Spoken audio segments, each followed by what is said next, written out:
Just one black coffee changed my life forever. Can you believe it? This is my true story. My name is Chloe. How could a simple cup of coffee hold such power? It was not only the beginning of my awakening, but also the end of a seemingly perfect love affair. All within a luxurious apartment overlooking Central Park, a place everyone thought was paradise. But behind that glamorous facade, I was swallowing bitterness for 3 long years. If you've ever had a similarly nasty cup of coffee, or you're just looking for a glimmer of hope, stick around. Stay till the end, because you won't want to miss how I finally found my light. Everyone probably looked at me and thought, oh, she's got it all. A cool creative job, a dream apartment with $1 million view of Central Park, and a fiancé. And not just any guy, his name was Mark. A hotshot lawyer, slick as hell, the kind you see on the cover of Forbes, with that confident smirk and ice-cold eyes. He was the poster boy for the successful New York guy every girl here dreams of. Mark always left the apartment in a perfectly pressed suit, his expensive cologne lingering everywhere, his dark hair slicked back without a single strand out of place. Every morning, I was the one who set up that whole perfection act. Coffee, breakfast, sometimes even picking out his socks to match his outfit. I was like the silent director backstage, meticulously arranging every little detail so he could step onto life's stage, looking flawless and shiny. He was the star. And me. I was just the set designer. But did anyone ever think that Mark's ridiculous perfection was built on manipulative mind games and controlling crap? I used to think real love meant sacrificing, building each other up. Turns out, sometimes, sacrificing too much doesn't make you an ideal partner. It turns you into a faded shadow, nothing more than an extension of someone else. Every morning was a repeat performance. He'd strut into the kitchen, all authoritative, watching me fiddle with the coffee maker, and his first words were always, Mark, ice cold sharp. Chloe, where's my coffee? It's morning already. I gotta leave early. No hello, no good morning kiss, not even a nod. Just a bossy question, so chilling it gave me goosebumps. Like I was his personal servant. I knew he did it to remind me of my place. For 3 years, I drank that bitter coffee, every day, every hour. The bitterness of invisible control, the bitterness of constant put-downs, even just a dismissive glance or a casual jab. The bitterness of feeling like I was never good enough, no matter how hard I tried, no matter how much I bent over backward to please him. Slowly, I started feeling like I wasn't the old Chloe anymore. I was just a faded version, living to serve Mark's perfection. You know, Mark's control wasn't just about the big things. It snaked its way into every tiny detail of my life. Once, I suggested we change the curtains in the apartment. Chloe tentatively, a bit hesitant. Mark, I think these curtains are a bit old. What about a charcoal gray? More modern, don't you think? He looked at me, his eyes piercing through me, then let out a derisive sneer. That laugh, it was colder than any words. Mark sarcastic, full of power. Chloe, what do you know about taste? I picked these out. I put a lot of effort into finding curtains that fit the apartment's architecture. Just let me handle that stuff. You just focus on your mediocre copywriting gig. Don't meddle in things that aren't your business. That was just one small story, a seemingly harmless detail, but it cut deep. He didn't just dismiss my opinion. He put down my job, my very existence. Those kinds of comments were nonstop. Whenever I tried to share a new idea from work, a small win at the ad agency, he'd brush it off brutally, with zero interest. Mark, indifferent, a hint of superiority. Oh, that's just office girl stuff. Those silly words aren't as important as my multi-million-dollar lawsuits, you know? I'm dealing with much bigger things. Eventually, I stopped sharing. I stopped talking about my day. I stopped expressing my opinions. I became silent, withdrawn, because I knew every effort of mine would be trivialized, trampled by his arrogance. I just wanted out of that vicious cycle. I thought I'd gotten used to all of Mark's control, all his condescending remarks. I thought nothing could surprise me anymore. But then, one night, when I was helping him prep documents for an urgent meeting the next morning, something he really should have done himself, I found something in his wallet. Something that didn't belong to us. Didn't belong in the life we were building. It wasn't some sappy love letter or a receipt from a fancy restaurant I'd never been to. It was a picture. A small, carefully laminated picture. Whose? You'll never guess, and I wish I never had. The picture was of Lily. Lily was his new assistant at the law firm. A girl I'd only seen a few times at Mark's work events. She was 5 years younger than me, with shiny blonde hair and piercing blue eyes. She had this fresh, radiant look about her, but what truly twisted the knife was her smile. A completely free, unburdened smile, a smile I realized I'd lost a long, long time ago. I didn't confront Mark. Not a word. I just put the picture back exactly where I found it, as carefully as I'd taken it out, like nothing had happened. I didn't want him to know I'd seen it, but in my head a fire had ignited. Not the fire of crazy jealousy, but the fire of confirmed betrayal, and something else. Something I couldn't quite name. A numb feeling, but at the same time, a tiny spark. The spark of truth, painful as it was, but clearer than ever before. After that night, finding the picture, all my senses sharpened.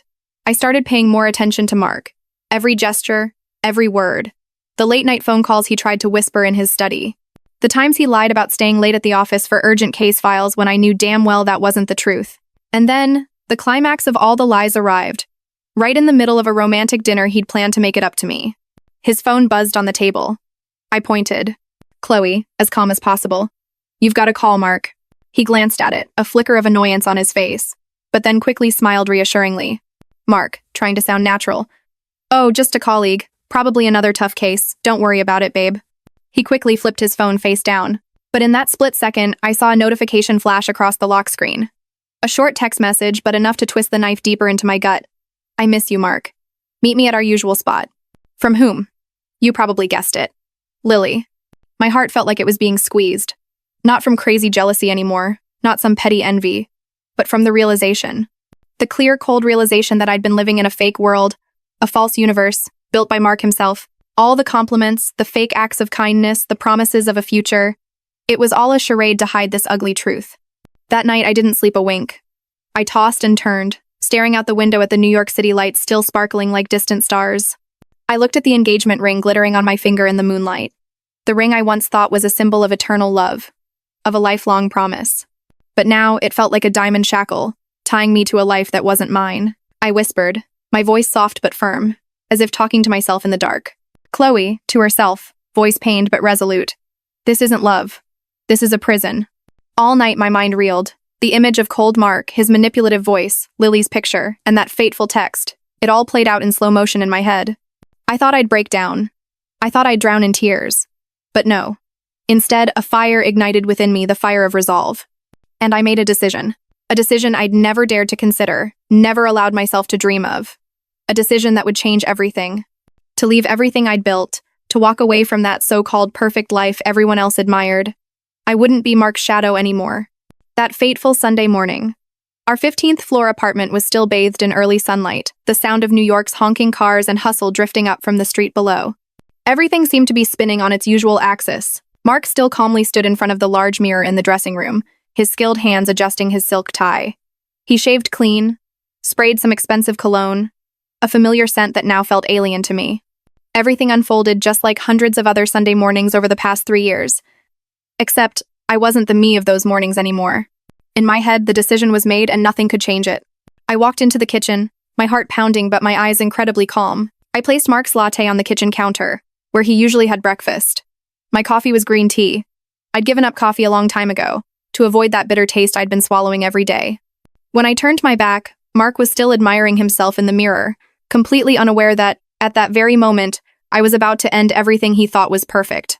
In that quiet moment, I thought I wouldn't have to hear those emotionless commands anymore. But then, like a brutal reminder of reality, Mark's familiar voice echoed, cold, decisive as an undeniable order, cutting through my thoughts. Mark a bit louder, mixed with impatience and authority. Chloe, are you done yet? I need my blue suit. Hurry up and make sure you don't wrinkle it. I have an important meeting this afternoon, you know. His voice sounded like a master barking orders at a servant, or worse, ordering an object. There was no affection, no respect, just a demand, a pure command, which he assumed I'd obey unconditionally. Those words, instead of making me sad or angry as usual, brought a strange feeling. My hands trembled, not from fear of him or worry about his meeting, but from a strange and powerful sensation rising within. It was liberation, a feeling I hadn't experienced in 3 years. I looked down at my finger, the engagement ring. It glittered in the morning light, each tiny diamond reflecting a cold light as if mocking me. It was the symbol of a life I was about to leave behind. In a brief moment, but one that felt like a lifetime, my mind flashed through everything. The past years, 3 years of sacrifice, of lies, of forced smiles, the empty promises Mark had woven about a bright future. The shattered dreams I once held for myself, now just fragments. All the pain, the disappointment, suddenly coalesced, transforming into a cold, decisive strength. And then, I did something I knew I could never take back, never regret. I slowly took the engagement ring off my ring finger. It was no longer a symbol of love, but a burden of deception. It felt heavy in my palm, heavier than diamonds and gold. Without a sound, without a complaint, I dropped it into the latte Mark hadn't had a chance to drink yet. The ring sank to the bottom of the glass, hidden beneath the white foam, like our relationship, drowned in lies, unsalvageable. It was a silent end to a noisy affair. I didn't say a word. I didn't even look at him. Mark was still busy adjusting his expensive watch on his wrist, fiddling in front of the mirror, completely absorbed in his own perfect world. He didn't know, had no idea what had just happened right under his nose. And I didn't want him to know. At least not yet. Everything was over, my way. I didn't glance at Mark again. He was still lost in his own perfection. I turned my back, walked out of the kitchen, each step steady but silent. My eyes were fixed on the front door. There, my small suitcase was ready, neatly placed, almost blending into the wall. I'd been packing it for weeks, little by little, carefully and secretly, just like a prisoner patiently digging a tunnel to escape the dark confines. Every item I put in the suitcase was a part of me being freed from shackles. I was ready. My hands trembled, not from fear, but from the adrenaline surging through my veins, mixed with the exhilaration of a new beginning. I grabbed the cold doorknob and slowly opened the apartment door. The door I once thought was the door to happiness, to a complete family, to everything I dreamed of. But now, it was no longer a warm threshold. It was the door to my freedom, a door that had once been locked tight, and now I had opened it myself. I stepped through the threshold, pulling my suitcase behind me. Then I slowly closed the apartment door. No loud slam, no struggle. Just a very soft click, barely a whisper. But to me that was the sound of the end of a painful chapter, a chapter written by someone else. And at the same time it was the opening note of an entirely new novel, the novel of my own life. I didn't cry. Not a single tear fell, because tears are only for what's worth regretting, and me, I had nothing left to regret. I walked down to the lobby, called a cab. Just a few minutes later, a classic New York yellow cab screeched to a halt right in front. I put my suitcase in the trunk and slid into the back seat, feeling the cool blast of the AC on my face. The driver looked at me in the rearview mirror, his eyes curious. Driver, classic New York accent. Where to, lady? You look like you're in a hurry for a Sunday morning. I took a deep breath. The city air that Sunday morning suddenly felt different. I breathed in the air of freedom, an air I hadn't felt in so long, no longer bitter or laced with Mark's cologne. I spoke, my voice loud and clear, stronger than ever, as if declaring it to the whole world. JFK, and a one-way ticket to Seattle. Seattle, where I used to dream of, where I wanted to become an editor for an indie magazine, a dream Mark used to mock, saying it was silly and unrealistic. Now, I was on my way to making it happen. No Mark. Just me. The cab sped through the familiar streets of New York, heading towards JFK. I leaned my head against the window, watching the skyscrapers glide by like a slow-motion film. They stood tall, towering, once symbols of the life I thought I desired. Now they were just evidence of a life I was leaving behind, without a single hesitation. Suddenly, my phone buzzed violently in my pocket. It was a call, and I knew immediately who it was. It was Mark. He must have found the ring in his coffee. I knew it. I could feel his anger radiating through the bright screen. But I didn't answer. I stared at the blinking name, then simply let it keep ringing without a response. In that moment, there was no regret, not a sliver of doubt about my decision. Just a faint, gentle sadness, like an old scar being touched after years of seemingly healing. Sadness for what was lost, for a youth and trust misplaced. But alongside that sadness, there was an oddly light feeling, a profound peace. As if a massive burden had been lifted, and I could finally breathe completely after 3 long years. I watched my phone still buzzing wildly, Mark's name flashing angrily, a dozen missed calls, dozens of texts pouring in. I knew these were his last attempts to pull me back, to manipulate me back into the gilded cage that had held me captive all this time. But now, those rings no longer made me tremble or waver. Without a moment's hesitation, I touched the screen and turned off my phone. Mark's world was officially left behind, along with New York's skyscrapers and the memory of a fake life. I knew this would be a silent battle, a battle of wills and independence. But I was ready. More than ever. I whispered softly, like a vow to myself, in the quiet space of the taxi. Free. Finally free. The taxi kept rolling, carrying me away from the past. The feeling was strangely light. I looked out the window, at the white clouds drifting across the clear blue sky. And the most surprising thing was, I wasn't alone on this journey. There was someone, a woman who helped me, who was the guiding light to this bold decision. Someone I never thought would be such a solid support, but she was always there, silently encouraging and believing in me. The plane slowly taxied down the runway, then sped up, lifting into the air. I pressed my face against the window, watching New York shrink beneath me. Every skyscraper, every bustling street, all became tiny. I thought I'd cry for 3 lost years, cry for broken dreams. But no, not a single tear. Instead, I just smiled from ultimate liberation, because I could finally fly high without any chains holding me back. And I smiled, because I knew there was someone waiting for me in Seattle. Someone who always believed in me unconditionally. Here's that passage, New York City style, with a little more punch and attitude. My new beginning. Turns out, that person was Sarah, my best friend from college. She was the only one I truly trusted and spilled everything to. Sarah had moved to Seattle 3 years ago, right when I got together with Mark. She always pushed me to chase my dreams, especially that freelance writing gig Mark always trashed. I still remember Sarah telling me on the phone, her voice buzzing with energy. Yo, Chloe, New York's too small for you. You're so damn talented, you need more space to fly, to totally spread your wings. You weren't born to be anyone's shadow girl. I didn't give Sarah the full, detailed breakdown of my sudden escape plan. I didn't want her to worry, or accidentally spill the beans. I just shot her a text the night before I left. Short and to the point, but packed with meaning. Need a place to crash. Gonna be in Seattle in a few days. Got room? She texted back immediately. No hesitation, no questions asked. Like she already knew everything. Or at least had total faith in me. My door's always open for you, girl. Always. Just get here, I'll be waiting. Just those few texts, but they gave me a huge boost, knowing I wasn't alone. When I landed in Seattle, it was this rush of relief and excitement. I walked out of baggage claim and saw Sarah right away. She was waiting at arrivals with a huge smile and arms wide open. Without a word, I just launched myself into a tight hug. In her arms, I felt safe, unconditionally loved, a feeling I'd been craving for so long. There you are, Chloe. I missed you so much. Welcome to Seattle. Sarah. Thank you. Thank you for everything. As we were in the cab leaving the airport, Sarah turned to look at me. Her eyes were full of worry now, not the happy look from before. Even though I tried to play it cool, I guess all the built-up exhaustion and pain were plastered all over my face. You okay, Chloe? What's going on? You look a little green, and those bags under your eyes, tell me. Sarah's question was like a key unlocking a door that had been sealed shut inside me for ages. I couldn't hold it in anymore. All the emotions, the resentment, the fears, and the liberation just burst out. I started telling her everything. About Mark, about the 3 years I lived under his thumb, about that fateful ring in the coffee, and about the Sunday morning that changed my life. Sarah listened in silence. She didn't interrupt me once, just occasionally squeezed my hand when I got to the most painful parts. Her eyes weren't judgmental, just full of understanding and empathy. When I finished, when all the weight was lifted, she looked at me for a long time, then gently squeezed my hand again. I always knew something was off that you weren't talking about. I always worried about you. Chloe, you deserve so much more, way more than anything Mark ever gave you. You're too strong for anyone to control or dim your light. After hearing my whole story and giving me some deep, heartfelt encouragement, Sarah was quiet for a bit, like she was thinking. Then she looked at me, her eyes suddenly lighting up, as if she'd found a way out. And then, Sarah said something I'll never forget. A sentence that reignited the fire in me. You know what, Chloe? I just read some awesome news.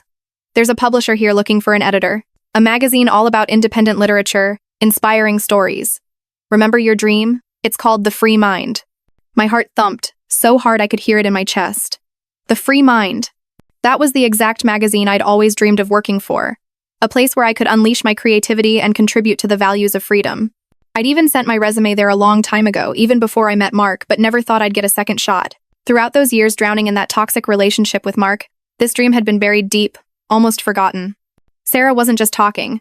She actually got to work helping me. We spent hours revamping my resume, polishing my portfolio, and practicing for the interview. She gave me sharp advice, encouraging me every step of the way, helping me get back the confidence I'd lost.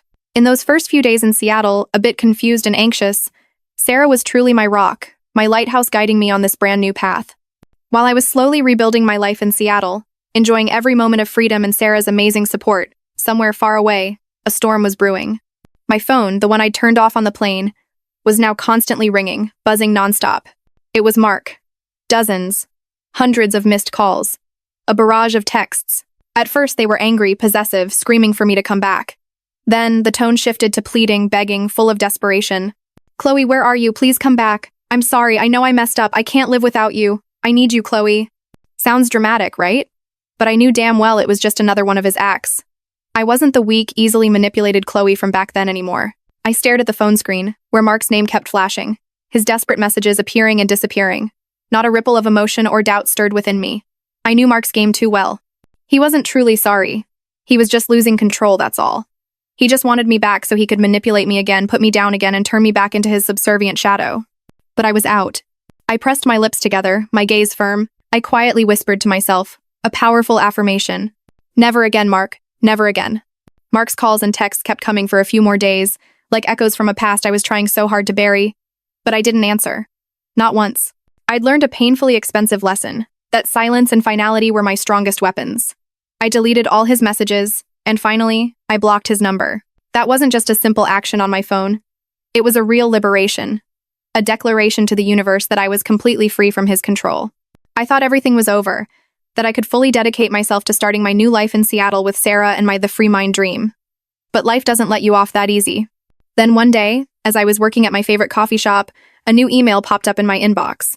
An email from a law firm in New York. My heart squeezed when I read the first few lines. They said Mark was suing me. Not for money, not for shared assets, but for defamation, for things I supposedly said or wrote about him. He wanted to get me fired, ruin my reputation and my career. He wanted me to come back, to grovel at his feet again. That email hit me like a splash of cold water, dragging me back to the fear I thought I'd conquered. My whole body trembled. My heart pounded in my chest. I was terrified. I thought I'd have to give up, go back to New York, face humiliation from Mark, abandon everything I was trying to build in Seattle. But then, my eyes landed on the books on the table, books about freelance writing, about strong women. I remembered Sarah, remembered the free mind dream, slowly taking shape.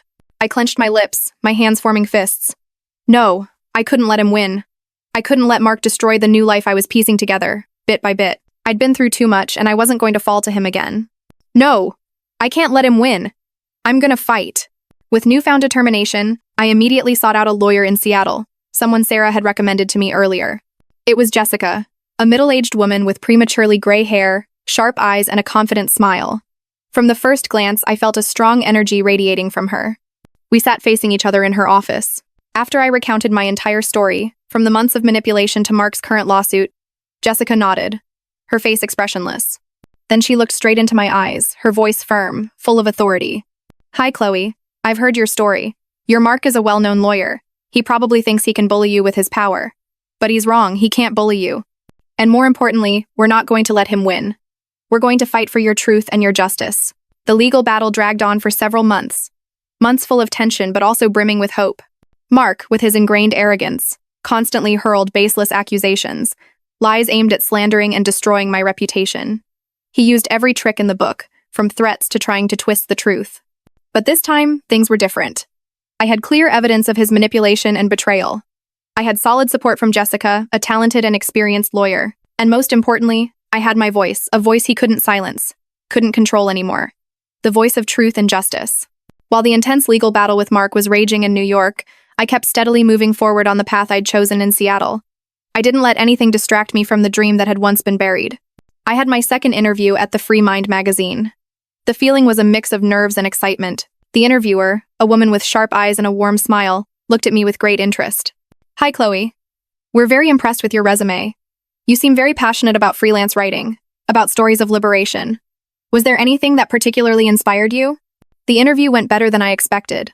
I talked about my copywriting experience, my intense passion for independent literature, and my desire to contribute to humanitarian values. And I didn't hesitate to share a part of my own story, how I found my voice after escaping the grip of a toxic relationship.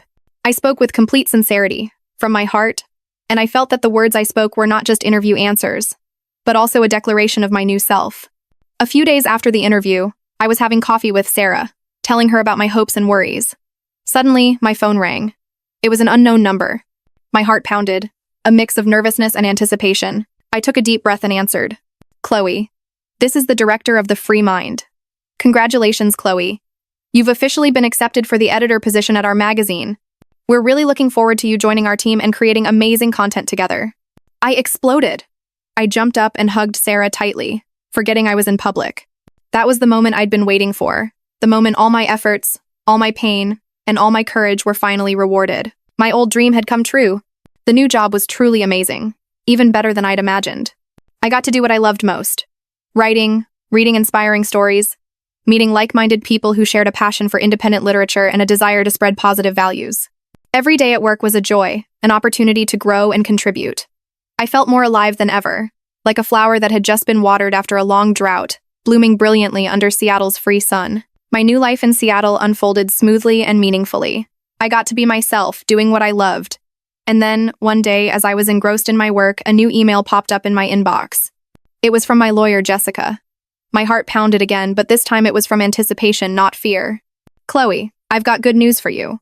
Mark has officially withdrawn his lawsuit. He doesn't want to pursue the matter anymore.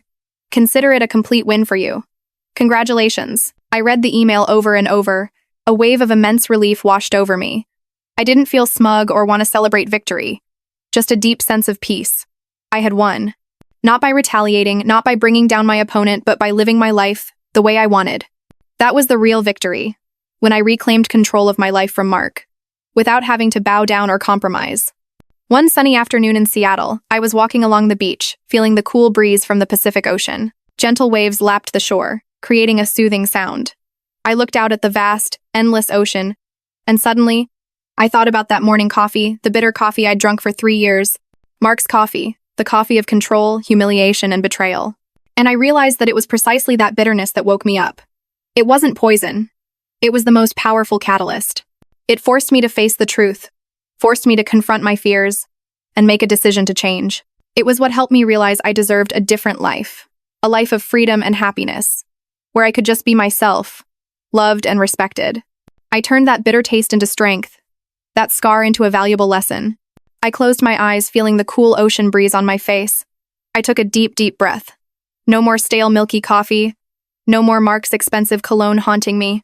Just the salty ocean air, the smell of seaweed, of endless waves crashing on the shore. That was the smell of freedom, the smell of a fresh start, the smell of the real life I'd found. Now, all my senses were clean, ready to take in the freshest, truest things. Life ain't always sweet, that's a lesson I learned the hard way. You're gonna get those bitter coffees, those challenges, those pains you just can't dodge. But what matters is how you choose to drink it, how you face that bitterness. Are you gonna swallow that bitter taste forever, let it eat away at your soul? Or are you gonna bravely dump it out and brew yourself a new cup, with your own flavor, your own choice? I chose to brew a new cup, a coffee of freedom, of career, of friendship, and of myself. I chose the new coffee, a cup no longer brewed by other people's expectations or the bitterness of manipulation. It was a coffee with the rich taste of freedom, of the independence I fought to get, and of dreams that came true right here in this energetic city of Seattle. Now, I still brew coffee every morning. The coffee maker still hums, the aroma still fills my small kitchen. But one thing's totally changed. Now, it's coffee for me. I'm free to add sugar, add milk, or just keep it black. Depends on my mood, depends on what I want. And most importantly, no one can tell me how to drink it anymore. My life, my coffee, and my choices. All mine, completely and fully. You're probably wondering, what about Mark now? Did he realize his screw-up? Did he change? I don't really care much anymore, but life's a funny thing sometimes. I stumbled across some news about him in the paper, and it actually made me laugh. Not a bitter laugh, but one full of understanding and liberation. He got engaged. To someone else. And in the wedding photo in the paper, the bride looked a lot like Lily, that blonde, blue-eyed assistant from way back. She was also young, radiant, and of course, looked perfect the way Mark wanted. And you know what the funniest part is? In the interview, Mark said, "I found the woman of my life, the one who always knows how to make me feel perfect." Sound familiar? It was exactly what he used to say to me, word for word, like an endless loop, an old play being performed with a new actress. I shook my head slightly, whispering to myself, he'll never change. And me? I'm not part of that play anymore. I folded the newspaper, set it aside. Looking at the picture of Mark and that girl, I wasn't sad. Not a hint of anger or jealousy. I just felt pity. Pity for both Mark and that girl. I turned to Sarah, who was sitting next to me, shook my head gently and said, "They're never gonna break out of that loop, Sarah. Their coffee will always be bitter, always the bitterness of control and dependency." Because I knew they were living in the same play I used to star in. Me? I'd found my own sweetness, a sweetness that came from freedom and authenticity. And that sweetness? It was more precious than anything Mark ever had or ever promised. More precious than fancy apartments, expensive curtains, even all those empty praises. It was the sweetness of being yourself, of being loved and respected completely. That's something money can't buy, power can't control. That's the sweetness of my life. My story ain't no fairy tale with a prince on a white horse coming to rescue the princess. I didn't find a prince, didn't wait for anyone. Instead, I fought my own battle, rescued myself from that diamond castle that was really a diamond cage. And that's the most important thing, what I'm most proud of. I was the hero of my own life. I looked out at the wide ocean, smiled, and quietly said, "No prince needed. I rescued myself." So what's the lesson I want to share with you guys from this wild ride? First and foremost, listen to your gut. Never ignore those uneasy feelings, no matter how small. When a relationship, When someone makes you feel small, controlled, or makes you doubt your own worth, trust that feeling. It's the alarm bell your soul is ringing. Don't try to rationalize it or brush it off, because that could be the sign of a bitter coffee waiting for you down the line. Second, and this is probably the toughest one for a lot of people, don't be afraid to let go. I know, it's terrifying. We often cling to what's familiar, no matter how toxic it is. We're scared of change, scared of starting over. But letting go isn't failure, it's not a sign of weakness. On the contrary, sometimes, letting go is the bravest step you can take to protect yourself, to protect your soul and your future. That's when you finally allow yourself to break free from invisible chains. I had to tell myself this 1,000 times. Let go, Chloe, you deserve to be free. Third, and this is what I want you to engrave in your mind, put yourself first. Your happiness, your burning dreams, nobody has the right to snatch them away. Never let anyone define your worth, or tell you who you are and what you deserve. Your value isn't in anyone else's approval. It's right inside you, in your desires and your resilience. Live for yourself, for your best version. And finally, what I want to tell you all, never give up on your dreams. No matter how far-fetched they seem, no matter if someone tries to crush them with harsh words or control. Dreams aren't just goals. They're your compass, your guiding light in the darkest nights. They're the motivation to overcome all hardships. The reason to keep going when everything seems to fall apart. Hold tight to your dreams, just like I held tight to my dream of freelance writing, no matter how much Mark mocked it. Remember what I told myself when facing judgment? This dream is mine. No one has the right to take it. If you, listening to my story, are in a relationship where you feel manipulated, put down, or stripped of your self-worth, remember my bitter coffee. The coffee I bravely dumped out to brew a new one. You have the right to choose how to drink it, accept the bitterness forever and let it consume you. Or you have the right to dump it, bravely walk away, and brew yourself a new coffee, with the taste of freedom, of happiness, and of yourself. The choice is yours. Choose what's best for you. And finally, I want you to know, never think you're alone. In this challenging journey, many people have gone through and are going through similar things as me. Heartbreaking stories, invisible scars, but also full of strength and resilience. Don't hesitate to seek help. Share your story with people you trust, with professionals or anyone who can listen. Because connection is strength. Sometimes just one person listening, one person believing in you unconditionally, like Sarah listened to me in those early days in Seattle, is enough for you to find the strength to change your whole life. I still remember what she said when I broke down and shared everything. I'm here, Chloe. You're not alone. I'll always be with you.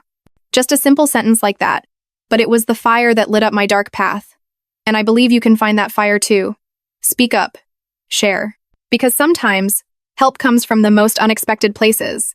And it's strong enough to help you find the power to change. To write your own happy story. I'm not saying my life in Seattle is perfect. No life is perfect. There are still new difficulties, new challenges I face every day at work, in new relationships. But the difference is, I'm not scared anymore. Because I know I've overcome the worst things on my own, the pain I once thought would drown me. I fought and I won. That's the biggest lesson I learned. I remember Sarah once telling me when I was still unsure, no matter what happens, I'll be okay. I've already gotten through it. Every morning, I wake up, look out the window of my small apartment. No more crowded Central Park, packed skyscrapers, or noisy New York sirens. Instead, there are majestic green mountains, tall pine trees stretching to the horizon, and fresh, cool air. A vast and free landscape, just like my life now. I breathe deeply, feeling the peace and contentment in every moment. And when I brew coffee every morning, I smile. It's no longer the bitter coffee Mark defined my life with. No longer the coffee of control or fear. It's my coffee, tasting of a new life, a life I'm building with my own hands, little by little. The taste of success, of friendship, of self-confidence, and above all, the taste of inner peace. I can even whisper to my coffee, "Good morning, freedom." I hope my story inspires you, inspires anyone listening. If you're feeling lost, trapped in a toxic relationship, or simply looking for a way out, remember, you always have the power to change. That power is right within you. You deserve to be happy, to live a full and true life as your authentic self. Be brave and brew a new coffee for your life.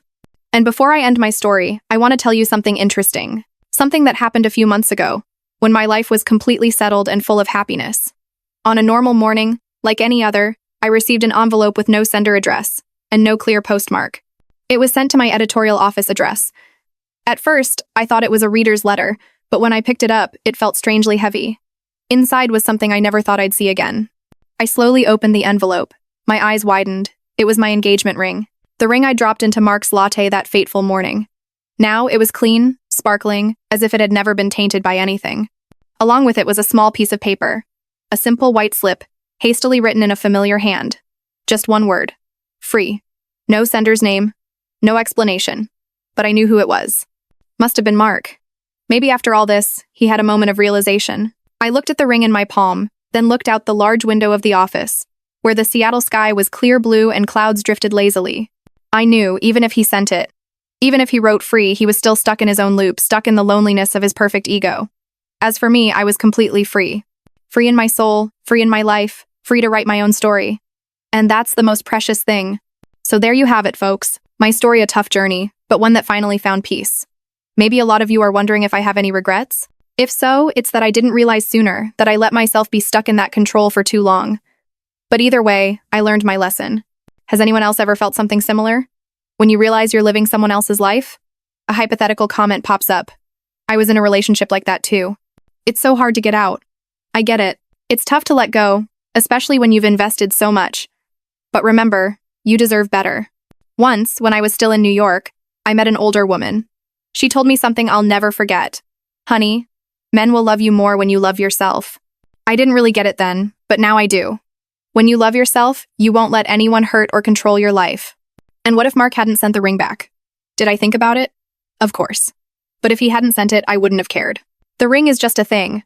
Its value isn't in diamonds or gold, but in the meaning I once gave it. Now it means nothing to me anymore. Are you guys curious about my new job at the Free Mind? We just published a really cool article about the power of letting go. A hypothetical comment pops up. Sounds great, Chloe. I'll definitely check it out. You can find it on our website, guys. I'm the editor for that section, by the way. It feels amazing to do what I'm passionate about. Another question I often get is, Chloe, do you still believe in love? Yeah, I do. I believe in love. But I believe in a different kind of love. A love that isn't about possession, isn't about control. A love where both people get to be themselves, to be free and to be respected. And sometimes we gotta go through the pain to know what we truly want and what we deserve. If you're feeling lost, remember, there's always a way to find yourself. Never give up hope. Oh, one more thing. I met someone in Seattle. He's an architect, really kind, and always respects my opinion. One time, he asked, Chloe, want to try this new coffee? It tastes like a pine forest. I just laughed. A coffee without any pressure. We're just friends. For now, anyway. Who knows what'll happen? Life's always full of surprises. The important thing is we gotta be ready to embrace them. And remember, your morning coffee, let it taste like you. Thanks for sticking with me through this story, guys. Don't forget to share your thoughts. See you in the next videos. Bye!